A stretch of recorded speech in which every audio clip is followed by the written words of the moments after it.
ఈ బంద్ పార్టీలు పిలుపు ఇవ్వలే, ఈ బంద్కు పిలుపునిచ్చింది బీసీ జేఏసీ పిలుపునిచ్చింది.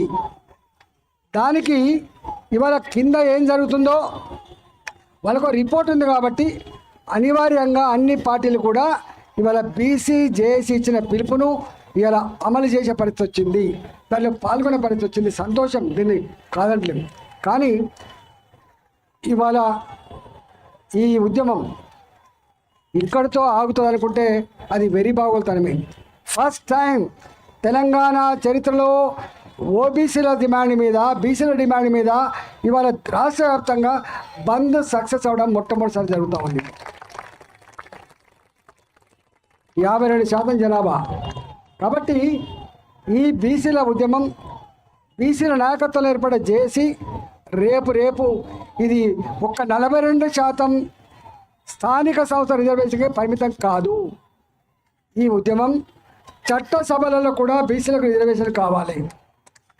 నెంబర్ 2. నెంబర్ 3, మేము యాచించే కాడ ఉండద్దు, శాసించే కాడ ఉండాలి. మేమెంతో మాకంతా నినాదము, మాకు కూడా పాలించే అర్హత ఉంది, పాలించే శక్తి ఉంది. కాబట్టి మేమే పాలించే కాడ ఉండాలి, మేము మంత్రి పదవి అడుక్కునే కాడ ఉండద్దు అనేటువంటి demand.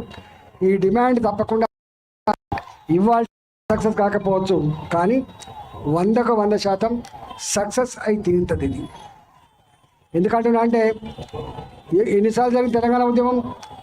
1952 idli sambar go back అణచివేసిండ్రు, ఆగలే. 69లో పుట్టుకొచ్చింది, 69లో అణచివేసిండ్రు, ఆగలే. మళ్ళీ 2001లో పుట్టింది. ఇవాళ కూడా బీసీ ఉద్యమం కూడా ఇవాళ తాత్కాలికంగా ఇవాళ మీకు గట్టి కనపడకపోవచ్చు, కానీ ప్రతి గుడిసెలో, ప్రతి బీసీ ఇంట్లో చదువుకున్న పిల్లలున్నారు. వాళ్ళు తప్పకుండా ఇది న్యాయం కదా, సాధించుకోవాలని తపన ఉంది. కాబట్టి ఇవాళ నేను ఒకటే ఈ సందర్భంగా పిలుపునిస్తున్నా, ఇది ఆశయాన్ని ముద్దాడేంత వరకు ఐక్యంగా ఉందాం, ఐక్య ఉద్యమాలు చేద్దాం.